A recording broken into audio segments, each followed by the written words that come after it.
Bueno, y ahora nuevamente va a disertar Silvia. El tema es utilización de ecografía pulmonar en el diagnóstico de dificultad respiratoria en el recién nacido. Y va a acompañar a la mesa el doctor Marcin Yukovinki y el doctor Ignacio Infante, que es el jefe del Departamento de Diagnóstico por Imagen del hospital.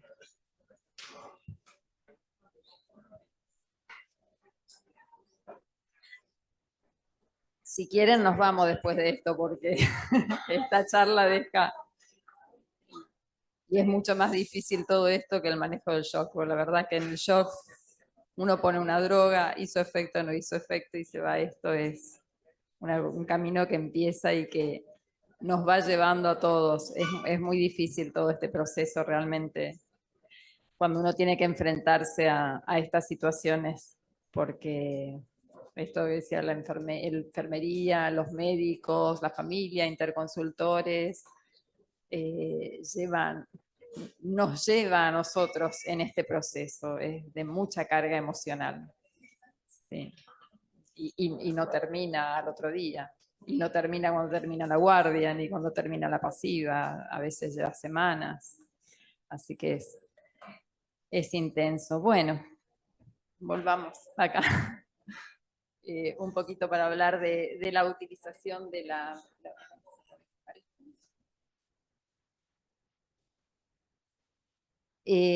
utilización de la ecografía pulmonar. Yo no sé, bueno, algo me contó Martín de la utilización de ecografía que él la hace, pero no sé si todos los profesionales en la unidad tienen adquirieron alguna destreza en la utilización de la ecografía pulmonar. Si empezamos tratando de hacer ecografía cardíaca, esto es una papa, como dicen los chicos.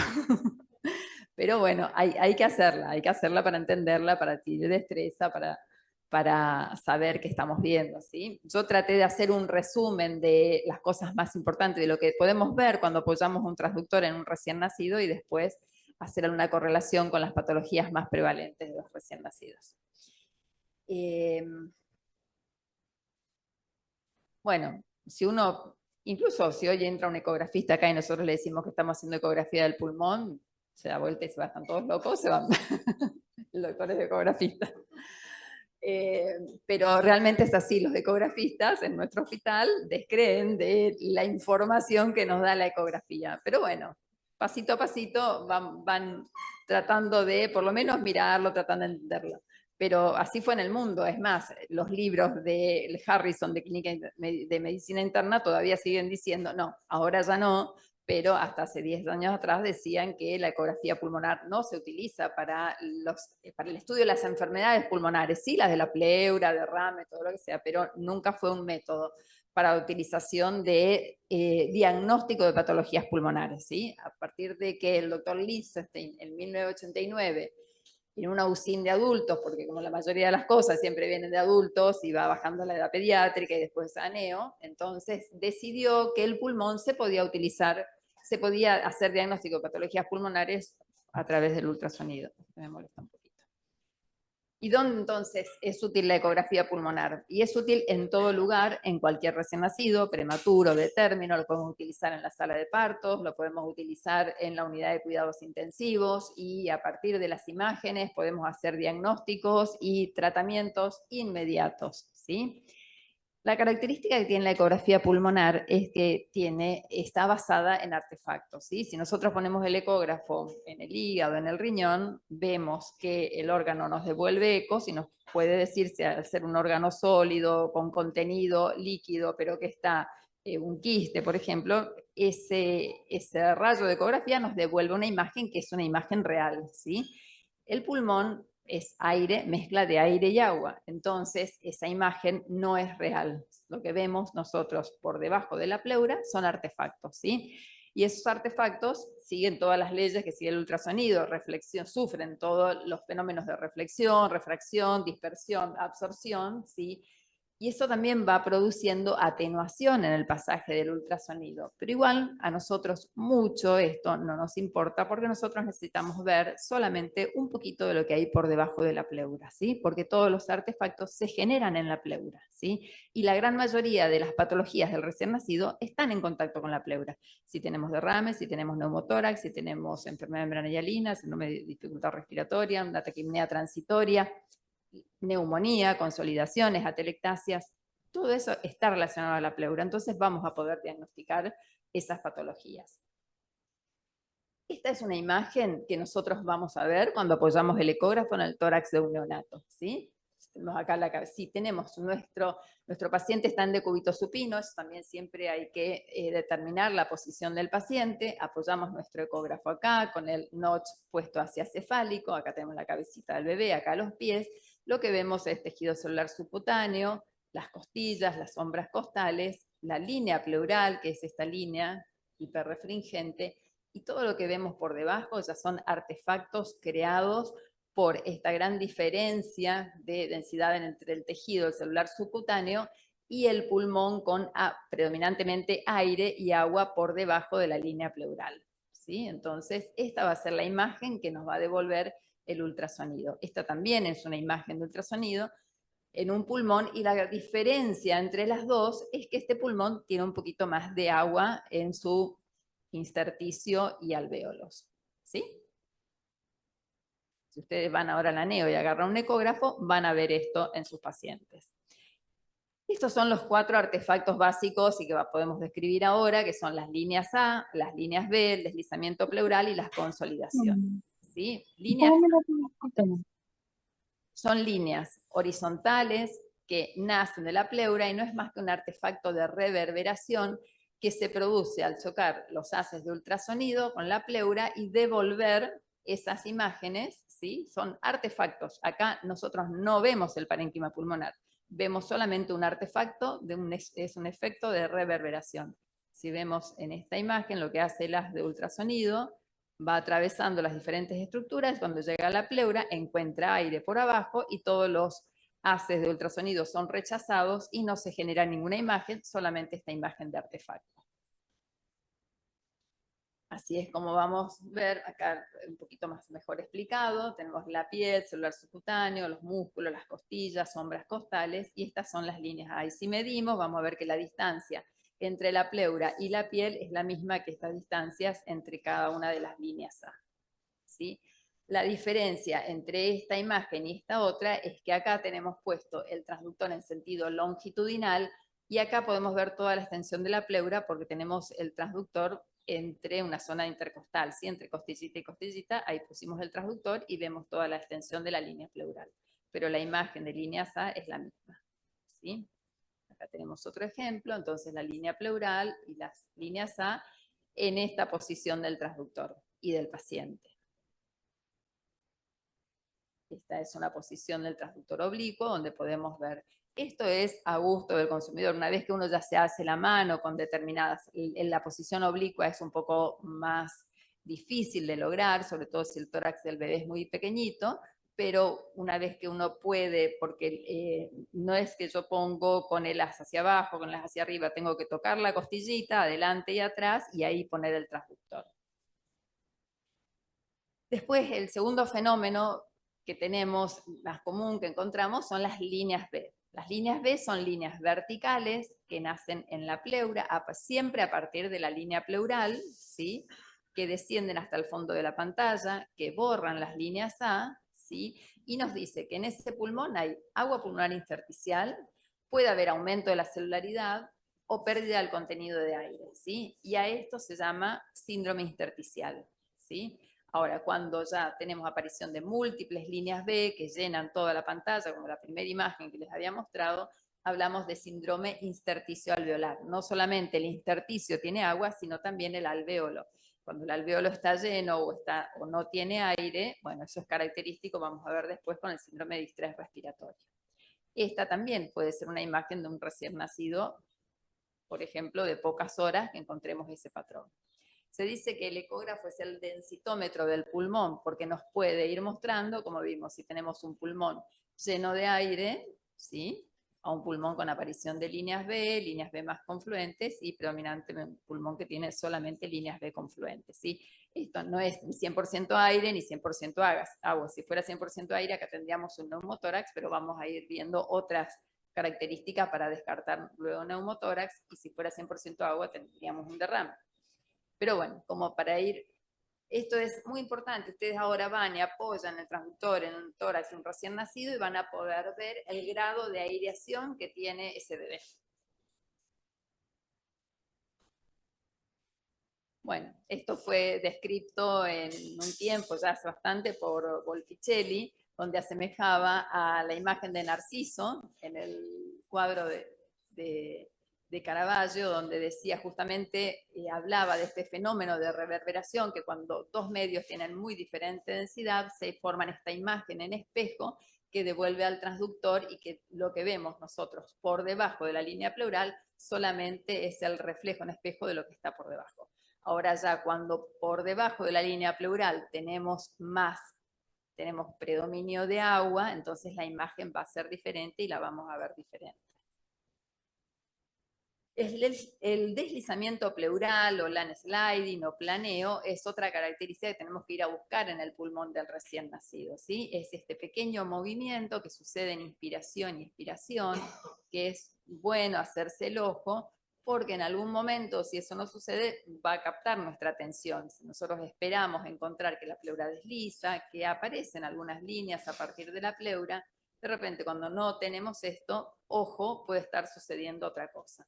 Este deslizamiento pleural no es más que el movimiento entre la pleura parietal y visceral.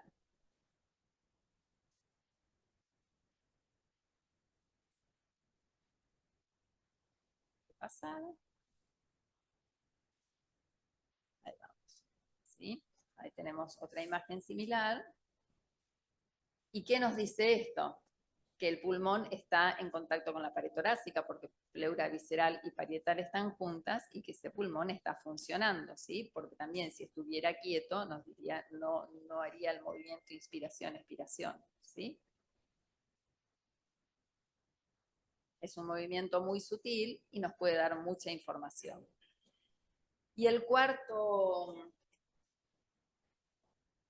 artefacto, que también es frecuente de encontrar, que vieron que ya no tiene nada que ver con las imágenes que estábamos viendo recién, es el de la aparición de consolidaciones, que pueden ser tan pequeñas como esta. Fíjense, esto también es un pulmón, acá el transductor es una zona posterior, que es el lugar donde vamos a ir a buscar las consolidaciones. El transductor está puesto en oblicuo, fíjense que esto sería todo acá, acá debiera estar, acá está la línea pleural, acá debiera estar la línea pleural, pero se borran las consolidaciones, ¿sí? Y es esta pequeña imagen de sustracción de contenido, que es una porción de una telectasia probablemente, o una neumonía pequeñita. ¿Ven? Esto también es una gran área de consolidación, ¿sí? Acá ya tenemos un pulmón hepatizado, ¿sí? Acá tenemos pulmón que tiene líneas B coalescentes, acá tenemos un pulmón que ya está muy hipoecoico, y estos pequeños puntitos blancos hiperrefringentes que tiene en su interior no es más que aire atrapado en el parénquima pulmonar, y se llama broncograma aéreo, que si se mueve, es más difícil de ver en el recién nacido por el volumen que maneja el neonato en inspiración y en expiración, pero si eso se mueve se llama broncograma aerodinámico y es característico de las neumonías. Después vamos a ver un poquito más adelante. Y esto no es más que cuando ingresa el haz del ultrasonido, en ese lugar, a ver si funciona, sí. En ese lugar sí hay una devolución de una imagen, y entonces se va a traducir en esta imagen de restricción, donde nos dice que acá no hay pulmón normal. Esta es una característica. Fíjense, por el lugar, uno sabe dónde tendría que ir a buscar las imágenes de consolidación, región posterior, regiones de decúbito.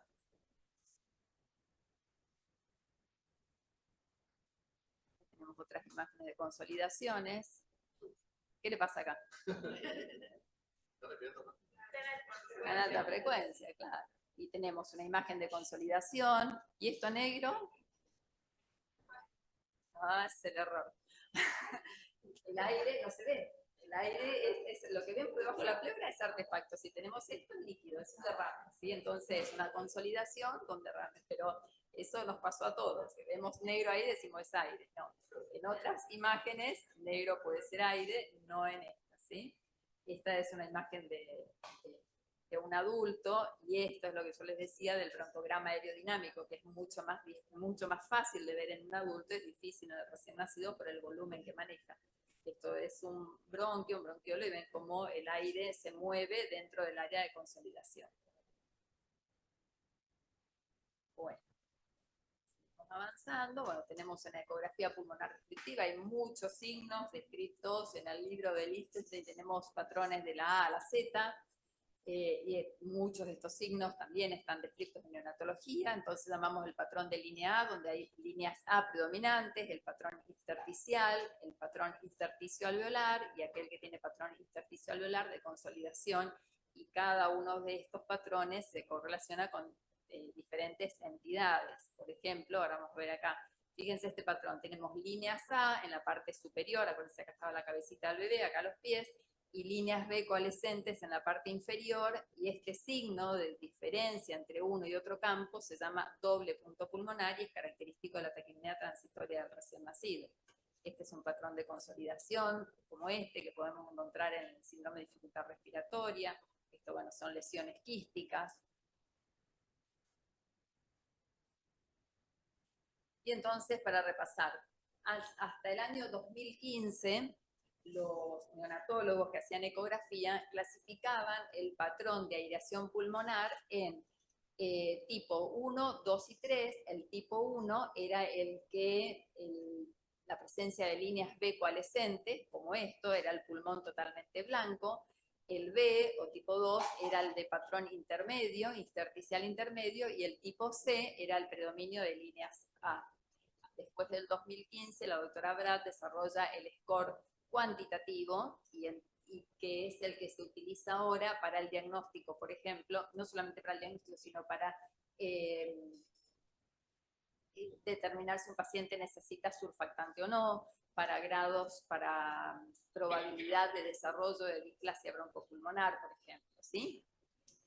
Y en esa época se hicieron ya varios estudios donde, este es de Raimondi, que es uno de los estudiosos de la ecografía pulmonar, donde según el patrón de aireación pulmonar, definía si se podía monitorear el grado de aclaramiento del líquido pulmonar y si eso podría predecir la necesidad de soporte respiratorio del paciente, ¿sí?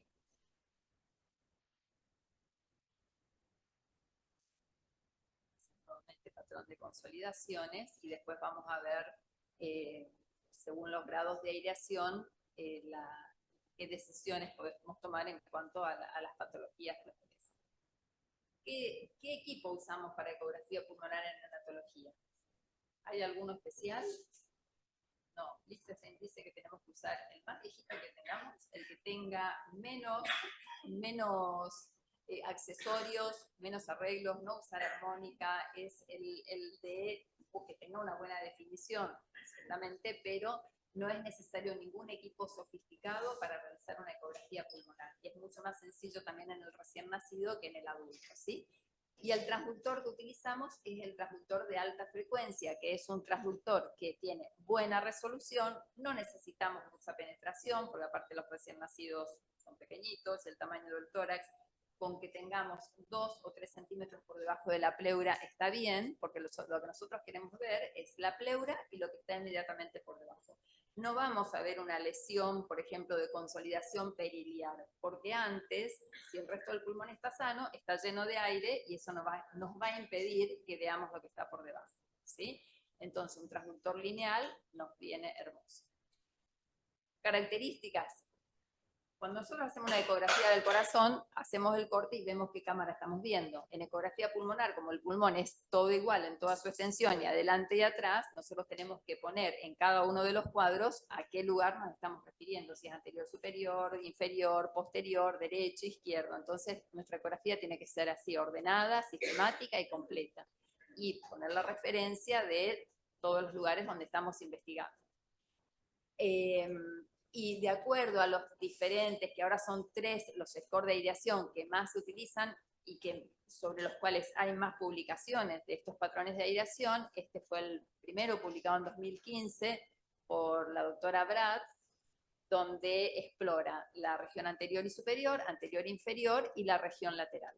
A su vez uno puede hacer el escaneo oblicuo y el escaneo posterior, que en nuestra unidad dejamos para aquellos pacientes que ya tienen, o a menos que sospechemos una patología desde el nacimiento diferente a una hialina, una taquipnea transitoria, para aquellos pacientes que están más días en respirador o que están tan graves en que uno no les puede modificar la posición o que tienen una restricción de movimientos, entonces ahí vamos a explorar la parte posterior. Este es el score de Rodríguez Fanful, que explora anterior, lateral y posterior directamente, ¿sí? Y este es el punto que les decía que tenemos que explorar en aquellos pacientes que ya llevan mucho tiempo internados, que Lichtenstein lo describió como el Platz Point, que es el donde vamos a ir a buscar lesiones de consolidación o incluso de radio, ¿sí?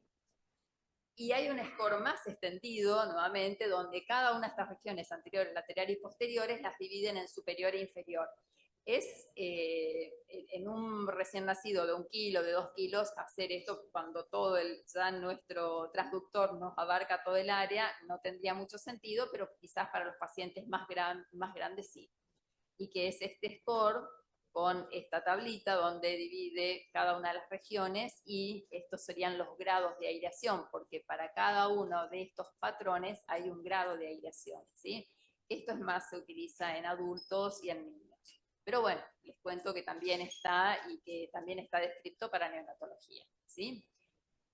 Importante, posición del transductor. El tórax del bebé es cilíndrico y nuestro rayo siempre tiene que caer perpendicular a la pleura. Entonces, la mejor imagen la vamos a obtener donde encontremos la pleura más finita, porque donde nosotros empezamos a recorrer el tórax y tenemos esta posición, acá ya vamos a generar otro artefacto, por ejemplo, una línea pleural engrosada, ¿sí? Entonces, siempre tiene que estar el transductor perpendicular al tórax y nuestra referencia sería la línea pleural. En el año 2020 se publicó este último consenso por la Sociedad Europea de Terapia Intensiva Pediátrica y Neonatal, donde con grado de evidencia refería a la utilidad de la ecografía para el estudio de las enfermedades de los recién nacidos, ¿sí? Enfermedades pulmonares. Y fíjense que todos tienen un grado de evidencia B o C. Una de los autores, la doctora María Fraga, que es una argentina que está trabajando actualmente en Filadelfia y que está muy involucrada en todo lo que es poco neonatal. Si encuentran publicaciones de ella, siempre son bienvenidas, ¿sí? Bueno, y acerca de la utilidad que le podemos encontrar, nosotros hacemos ecografías en sala de partos, muchas veces para tomar decisiones, para ver si ese bebé puede esperar un rato más y hacer su transición en la sala de partos, o necesita que lo llevemos a la terapia, porque sabemos que por las imágenes que encontramos no va a tener una fácil resolución. Este fue un estudio ya hecho hace varios años, en el 2012, donde quería también, el objetivo era ver el aclaramiento pulmonar con las horas, y fíjense que del scan inicial, el tipo 1 es full totalmente el pulmón blanco, o sea, con un síndrome intersticio alveolar.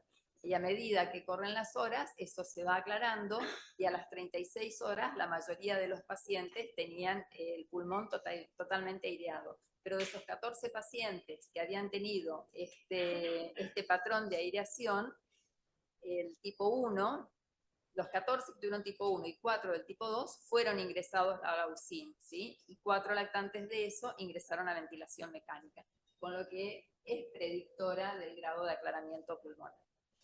El doctor Blanc de Australia también hizo un trabajo parecido, ¿sí? Donde viendo, esto era desde el nacimiento, de los primeros minutos del nacimiento, y iba haciendo estudios cómo se iba produciendo el aclaramiento del líquido pulmonar. Fíjense, 1 a 10 minutos hasta las 24 horas, con estos diferentes tipos de patrones. El 3 era el de total aireación y ponía derecho e izquierdo, ¿sí? Y fíjense que como esto, a medida que transcurrían las horas, los bebés iban adquiriendo ese patrón 3, ¿sí? Y que era diferente al nacimiento, a las 4 o 6 horas y a las 24 horas, y eso fue estadísticamente significativo en relación a los otros patrones, y después los relacionó con el modo de nacimiento, ¿sí? Si era parto vaginal, si era un inicio de trabajo de parto que termina en cesárea o una cesárea, y fíjense la diferencia del bebé que nace por cesárea electiva, solo casi un 10% tiene el patrón de aireación normal versus el paciente que nació por vaginal, ¿sí? Y cómo a las 24 horas los patrones son similares. Este es un video, a ver, ahora les van a decir ustedes qué patrón encuentran en este paciente.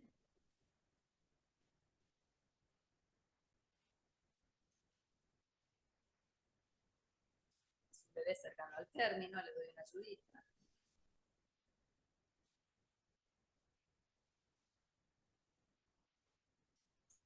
Fíjense, acá les va diciendo la zona donde está, ¿sí? La zona que vamos explorando, porque si no, no sabemos si está derecho, izquierdo, anterior, posterior.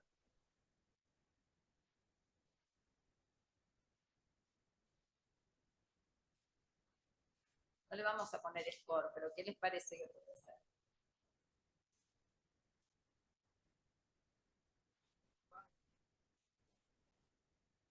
Es muy heterogéneo, ¿sí? Es ser heterogéneo, lo que podemos decir es que puede tratarse de una taquipnea transitoria del facial pasivo, ¿sí? Porque es la característica, ¿sí? Usando esos patrones, bueno, este otro grupo también lo que hacía eran bebés más de 34 semanas, lo que hacían en sala de parto es esperar, hacerle, si estaban con dificultad respiratoria, a los 30-60 minutos hacían una ecografía, y si el paciente persistía con dificultad respiratoria ingresaban a la UCI, y lo que vieron es que cuando tenían ambos pulmones tipo 1, o sea, este tipo, ¿sí? La tasa de admisión a UCI era del 100%, pero si había un tipo 1 y un tipo 2, la tasa de admisión caía a la mitad, ¿sí? Y los que tenían patrones de aireación tipo 2 o 3, era muy raro que ingresen a UCI, ¿sí? O sea, que aquel que tenía el pulmón mejor aireado, y esto también se puede utilizar en términos de si ustedes trabajan en un lugar que no tienen alta complejidad o para soporte respiratorio, puedo esperar o no puedo esperar, o tengo que derivarlo rápidamente al paciente, ¿sí? Esto, bueno, esta predicción era significativa. Esa ecografía que les mostré es de un bebé cercano al término con taquipnea transitoria de recién nacido. Lo que tiene que hacer es, según el grado de dificultad respiratoria, es lo que nos va a guiar la internación, pero nos es muy útil para definir si esperamos o no a ese paciente, ¿sí?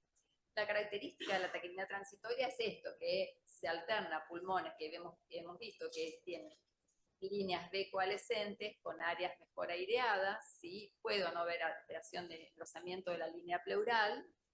Generalmente la población son prematuros tardíos, cercanos al término o de término, y inicialmente el doble punto pulmonar se había propuesto como hallazgo patognomónico. Bueno, también hay una población que tiene más propensión a desarrollar taquipnea transitoria. Este es el doble punto pulmonar, una zona mejor aireada y una zona inferior que tiene líneas B coalescentes, y esto es esperable porque después del nacimiento, a medida que se va produciendo el aclaramiento del líquido pulmonar, en general se produce primero en las zonas superiores y luego en las inferiores. Y fíjense, si nosotros hacemos una correlación con la placa, no sabemos. Esto nos da mucho más información, más fidedigna, más real. Al menos para mí, yo ahora lo siento así, después de la utilización de muchos años de utilizar la ecografía pulmonar. Esa es la imagen típica del doble punto pulmonar. ¿Sí? nuevo, una correlación con la radiografía, donde no nos da mucha información. Podemos descartar patologías, pero no una información acerca de la patología, ¿sí?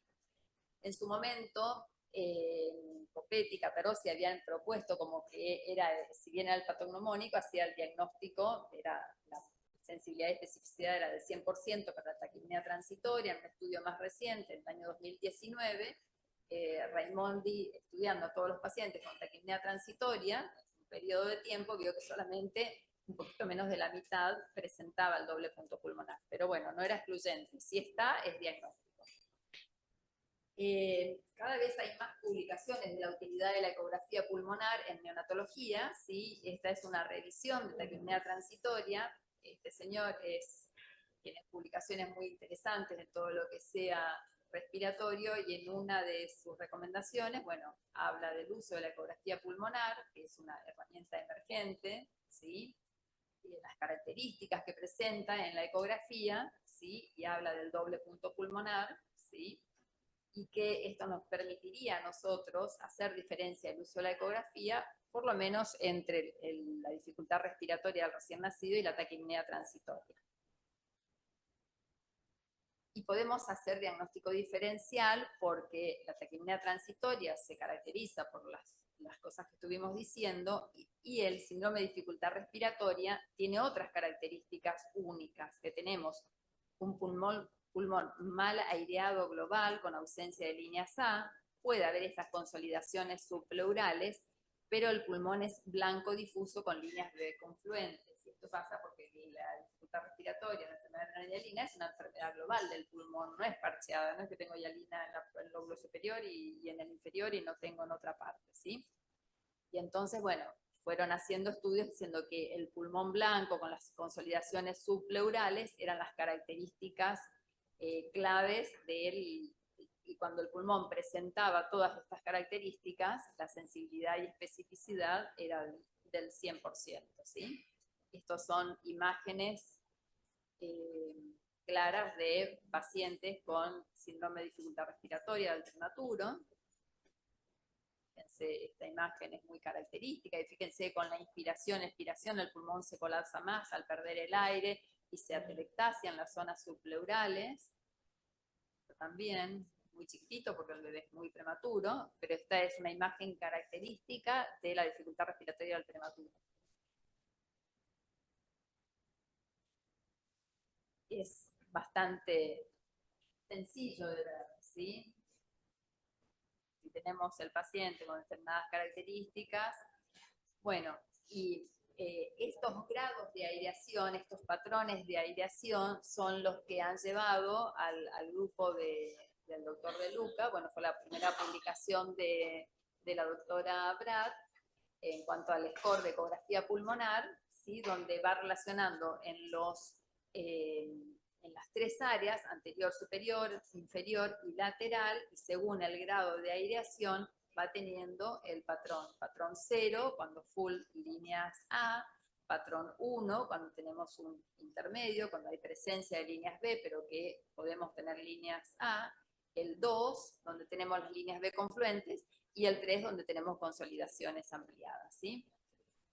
Y con este score de ecografía se diseñó un programa de mejoría de calidad, vos sabés, también he escuchado mucho esto, que acerca de utilizar el requerimiento de oxígeno del recién nacido sumado al score de ecografía. Hicieron dos grupos, uno que solamente se guiaban por el requerimiento de oxígeno, si pasaba o no de 30%, y otro grupo lo hacía que llegaba primero al score más de 8 o al requerimiento de oxígeno, y vieron que los pacientes que le daban surfactante guiados por el score de ecografía recibían antes en tiempo, estaban menos días en respirador, habían llegado a menor cantidad de oxígeno antes de recibir el surfactante, y no se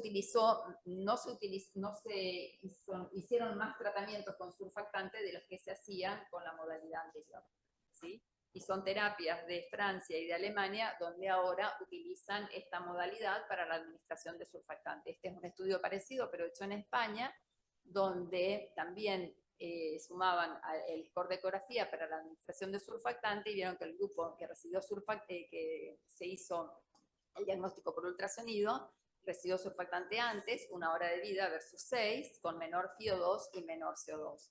Y esto a futuro es mejor para el recién nacido.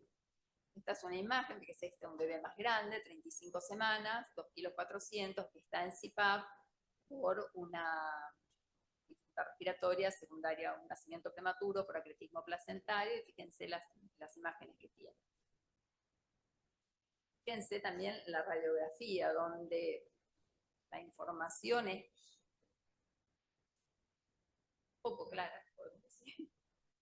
Sin embargo, la ecografía nos va diciendo que en todas las áreas hay una disminución del patrón de aireación, hay líneas B coalescentes. Tuvo en CPAP solamente, todo otro tratamiento. Y a los 5 días, fíjense el patrón de aireación que tenía este paciente ya cuando se retiró el CPAP. Claramente lo ves. Sí.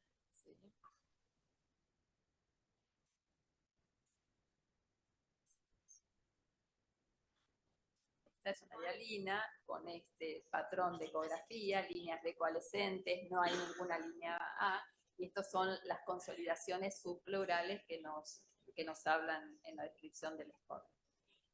De esto, esta es una publicación reciente, perdón, no puse la referencia, donde también evalúa si un score es mejor que otro, el de Bratt, el de Fanculo, el de Raimondi, y los tres tienen la misma sensibilidad y especificidad, un valor de corte de 8, el de Bratt y Raimondi, y de 10 de Rodríguez Fanculo, para guiar la administración de surfactante. Este es otro paciente también con síndrome de dificultad respiratoria, con esa radiografía, pero la ecografía pulmonar es mucho más sensible para llegar a un diagnóstico, ¿sí? Obvio que también está el sostén respiratorio, el estado ácido-base, ¿sí?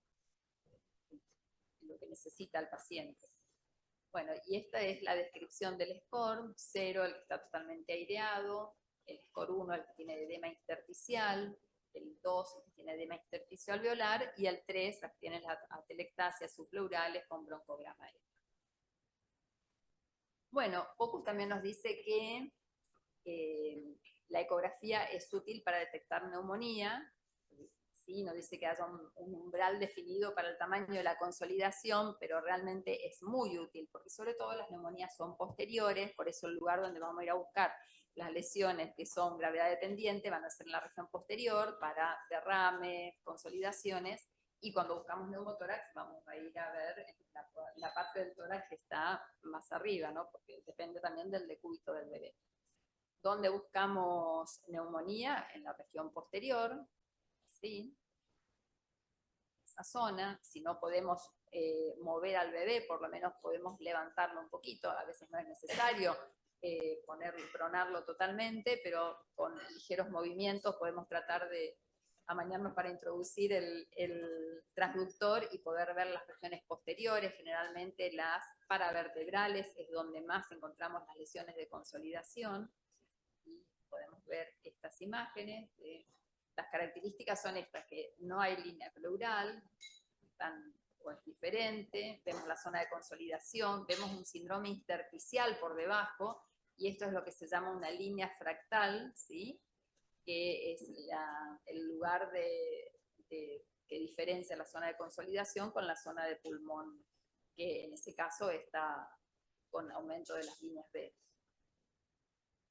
Tenemos otra imagen real de un paciente nuestro, ¿sí? Donde también tenemos la consolidación, el pulmón al lado de la consolidación y el derrame pleural, que podemos ver acá en la radiografía. Pues esto, ven ustedes que es totalmente diferente a las imágenes que veíamos antes, que es fácil de identificar, ¿sí? Esto ya lo habíamos visto. Este es un video, esta región posterior izquierda, que se mueve un poco. Acá vemos una pequeña área de consolidación, esa no es muy relevante. Posterior izquierda estamos viendo. Fíjense, ponemos el transductor en derecho y vemos esta imagen. reacción totalmente. Esta es un área de consolidación. Después con la clínica del paciente podemos ver, determinar si se trata de una atelectasia, una neumonía, que tiene muchas características de neumonía, incluso acá puede verse un broncograma aerodinámico, el aire viajando dentro del bronquio. Y es un área interesante de consolidación, y cuando, bueno, corroborando con la clínica del paciente, se hará el tratamiento, se instaurará el tratamiento necesario. Y bueno, todas las áreas del pulmón están bien, entonces uno tampoco no puede quedarse si explora regiones anteriores solamente, sino hay que explorar todo el pulmón, sobre todo en los pacientes que ya llevan más días o con condiciones que son diferentes, si es un paciente con hidrox o que ya haya tenido antecedente de derrame. Bueno, estas son imágenes características más de neumonía. Dice que la atelectasia siempre se forma sobre un centro más hiperecoico que el de la neumonía. Pero en realidad siempre uno tiene que ir relacionando con la clínica del paciente. Bueno, estas son imágenes similares. Fíjense, si miramos la ecografía, uno no puede, es difícil decir tiene una neumonía, no vemos el bloc neumónico, ¿sí?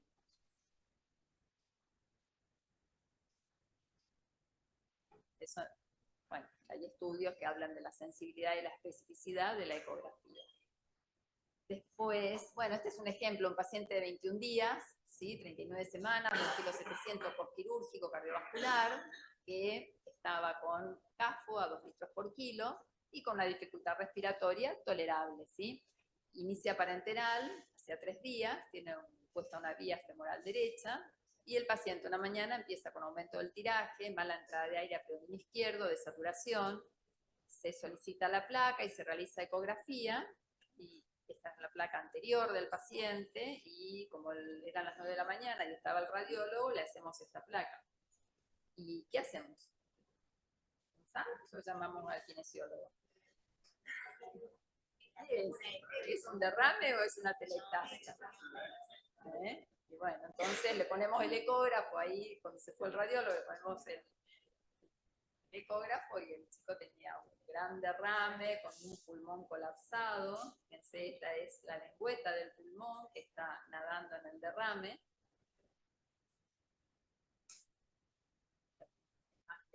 Fíjense lo que es esa imagen. Y ahí no le podemos cerrar. Ahí ya se preparan para drenar. Bueno, estos son los signos descritos ecográficos del derrame: el signo del cuadrilátero, que es el líquido entre la pleura parietal y visceral, el signo del festón. Bueno, en imágenes hay todos los signos posibles, ¿no? Todas las descripciones posibles. Esta es otra forma de averiguar si tenemos un derrame pleural, porque en general ocupa las bases inicialmente, y es poniendo el transductor, si el paciente está en decúbito supino y por ahí no tenemos acceso al tórax, ponemos el transductor bien en subcostal y tratamos de dirigir la imagen hacia la parte posterior del paciente. Esto sería el hígado, que es lo que está acá enfrentado al transductor, ¿sí? Y lo que vemos sería esta zona. Acá nos devolvería la imagen al transductor y vemos la cúpula diafragmática acá y el derrame, y esto sería el pulmón colapsado.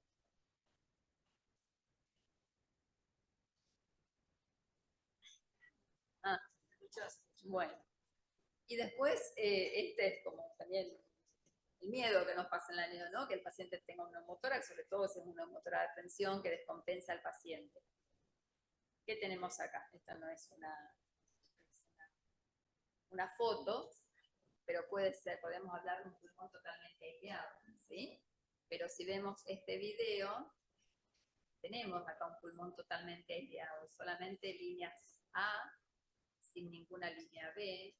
Pero fíjense la diferencia de la pleura en esta zona. Acá tenemos líneas B.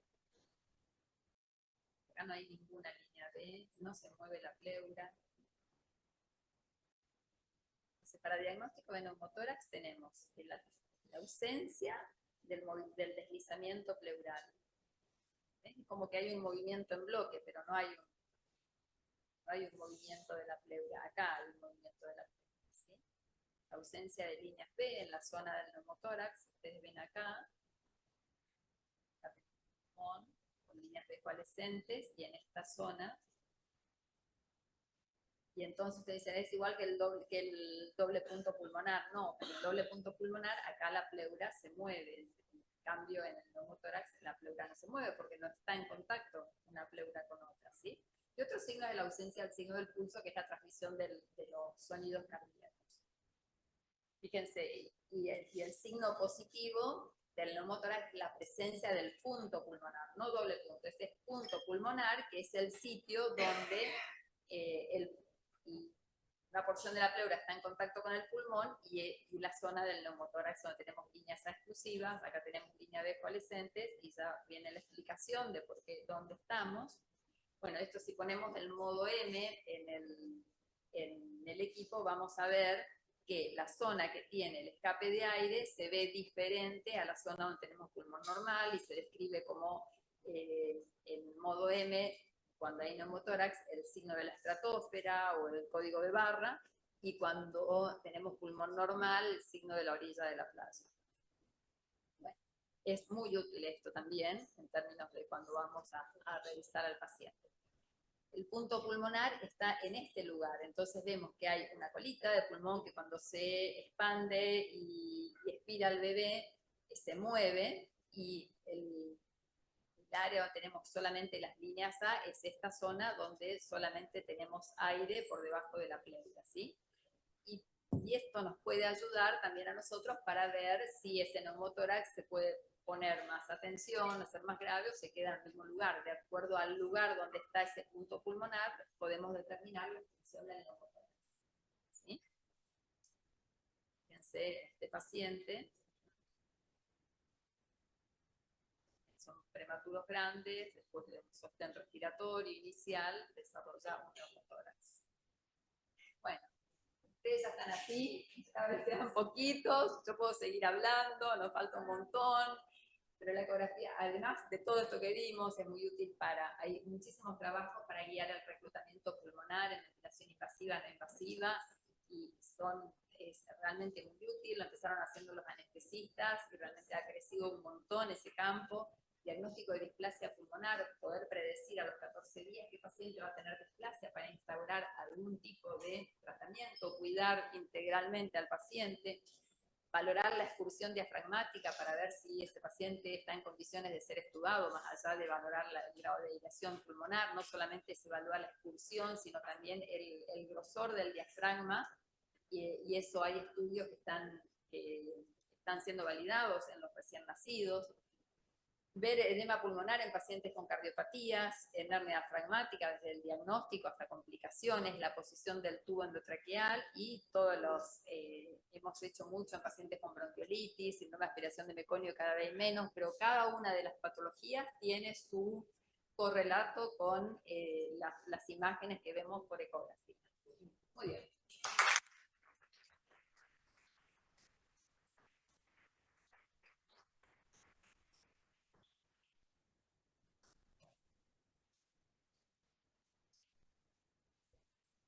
Bueno, muchas gracias.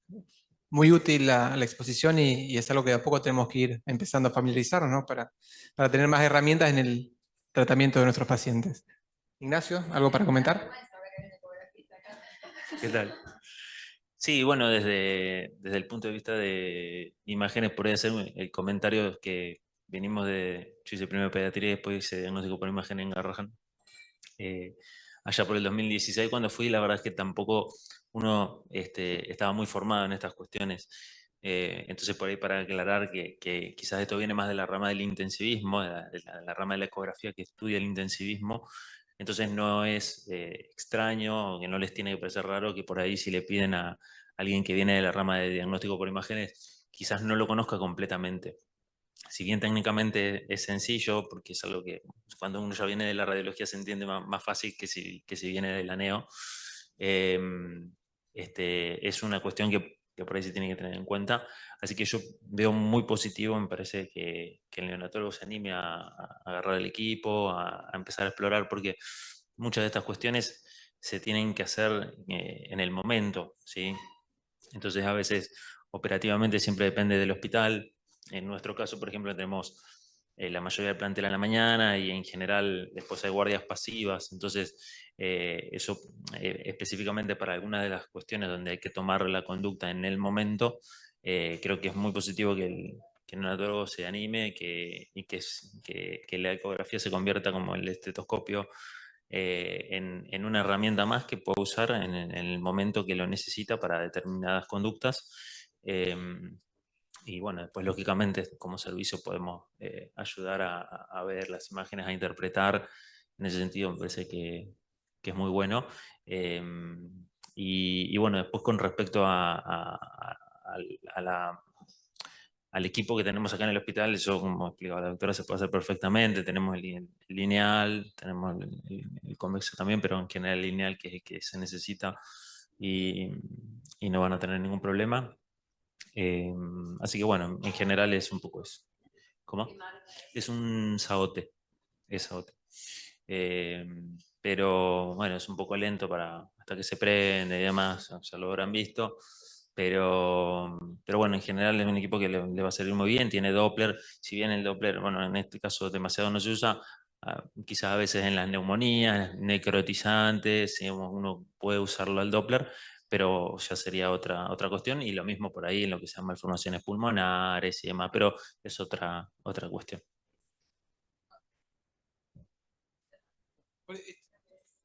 Te preguntaba qué marca porque lo bueno es pedirle al aplicacionista que haga el preset de ecografía pulmonar, porque es totalmente diferente según, en general, si no hay preset, utilizamos el muscular, que más o menos puede ser similar, pero si uno puede armar un preset de pulmón de prematuro, de pulmón de término, sirve más. ¿Sí? Sí, una buena pregunta. Dice catéteres en pacientes con accesos complicados. Interpreto que por ahí la utilidad en la guía. Los cirujanos infantiles utilizan la ecografía para la colocación de catéteres. Nosotros no hacemos colocación de catéteres invasivos en la unidad.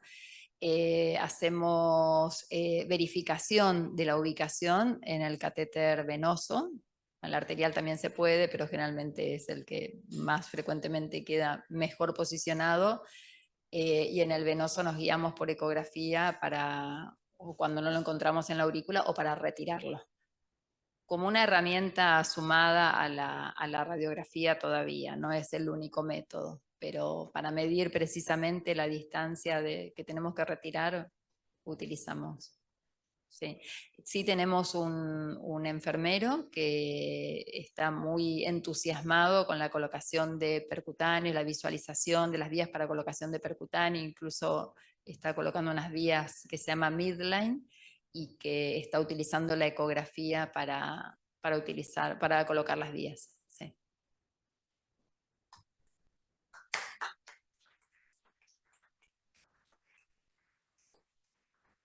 Bueno, no queda más que agradecer al doctor Gonzalo Mariani, a la doctora Silvia Fernández, a los que quedamos hasta lo último, con el calor que tenemos acá adentro, así que muchas gracias, así que un aplauso para todos nosotros.